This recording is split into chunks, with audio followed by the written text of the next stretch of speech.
Hello, hello, hello. Welcome. I'm going to talk about the mechanics of accountability.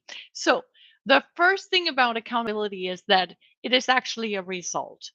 So, it is not a negative, punitive consequence, like some people like to use the word and say, well, we have to hold each other, we have to hold them accountable, right?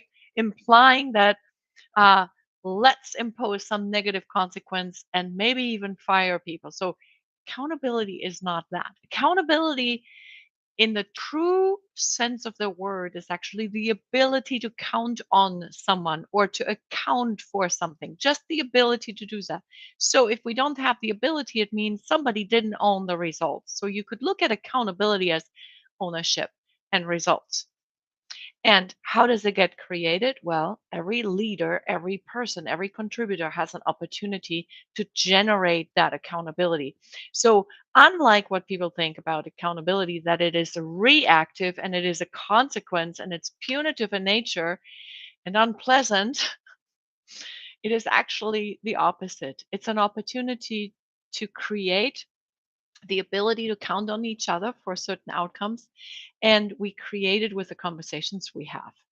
So actually, my husband and I, we wrote a book uh, more than 15 years ago called Who Will Do What by When.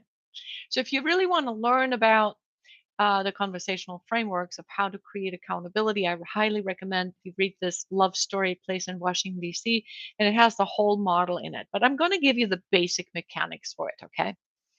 So think about your life right now for a moment and just give it from 1 to 10 a number of satisfaction. How satisfied are you with your life? Just broad stroke. Just give it, like, if you're just super happy, obviously it's a 10. Somewhere in the middle, right? You'd be a 5. If things aren't going your way, maybe a 1 or 2. So you realize that if you're not a 10, that there is a gap, right? There's a gap between where you are and where you would like to be, or what you're feeling, what you'd like to feel about your life. So this gap, we can focus on what we don't have, and that's really 99% of the people 99% of the time. I'm exaggerating, but I think we have a filter to focus on what we don't have and what we don't like. um, when it comes to accountability, I think it becomes more meaningful when we actually focus on what we do want. So I call that the desired outcome. Okay, so if the desired outcome is a satisfaction score of a 10 or maybe even a 15, I mean, why not, right? Let's play big. Um, so if that's the desired outcome and I'm currently at a 5, I know there is a gap that I want to close.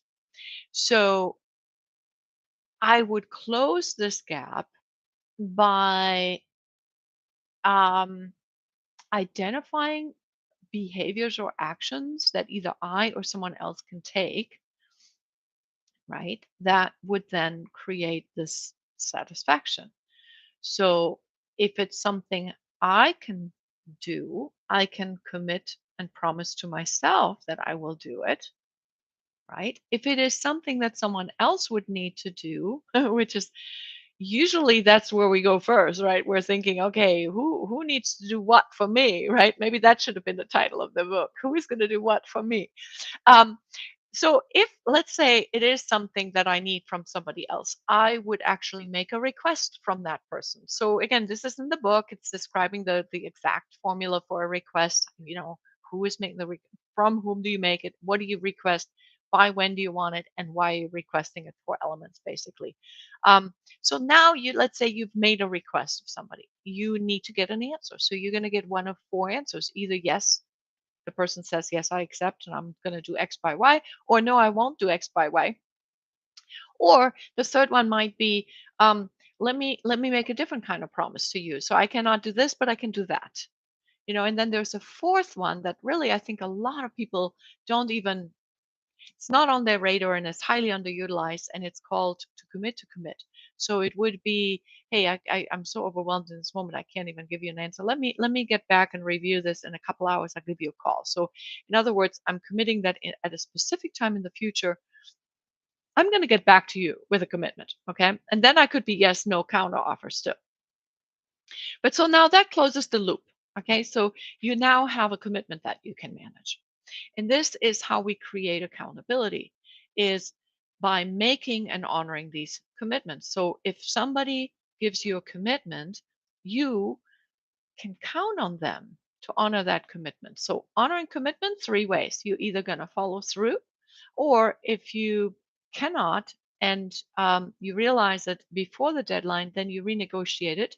Those kinds of early warnings don't get punished. Okay.